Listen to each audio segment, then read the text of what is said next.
Hi, this is Mike from Mike's Deep Run Railroad. Today I'm going to show you how to take this Atlas double hooded signal decoder connection from this little itty bitty thing to something like this, which is much more manageable and configurable. So stay tuned. So here we can see the JTC connector that comes with the Atlas signal.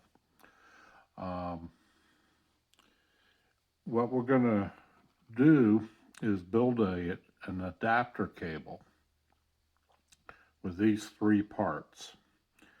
A socket, PC board, and an extension cable. So what you end up with is a PC board that you can plug the Atlas signal mast into, that comes out to a connector that is much more manageable and can be extended easily with off-the-shelf parts from your favorite online supplier. So what you need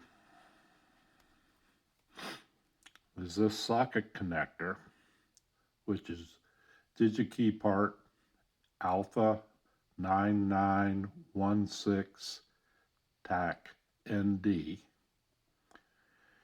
and it's a 1.25 millimeter four hole position plug.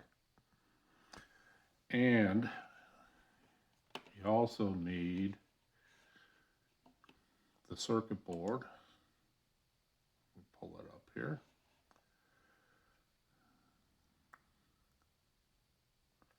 So the circuit board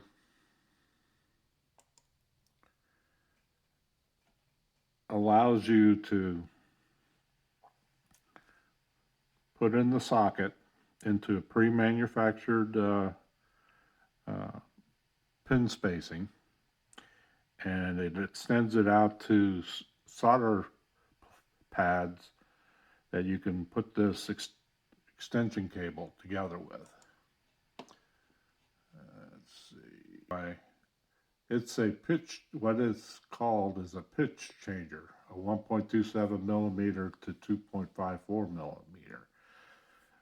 So there you go. That takes that little Atlas connection, solders that onto you solder that onto the board, then you take and solder your extension cable, and you can get these from Amazon. I'll get you the part number, and you have a little short extension cable. So now what I've done is, once all of the connections are made on the board and you have your extension cable, I plug in my Atlas connector into my extension board and then shrink tube everything together. It gives you a nice tight package. You're dealing with larger wires underneath the board, and it makes the replacement of your signal, if you need to replace it, a lot easier, because your sockets allow you to just pull the socket, pull the plug, pull your connector, pull your signal right up out of the board and replace it with another one.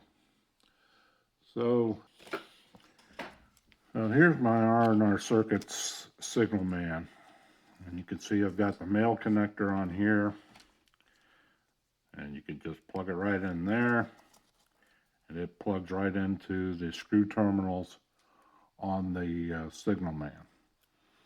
Now you can also build an extension cable with the same two cables or same two connector ends and run at greater distances. So you're working with four different parts, and you end up with a nice setup for these signals. Now the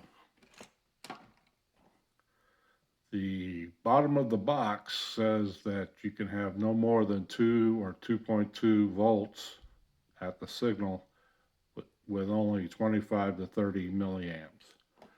So I've looked on the interweb and found a little calculator for calculating the required resistance for my Signalman outputs. My Signalman outputs are about 10 volts.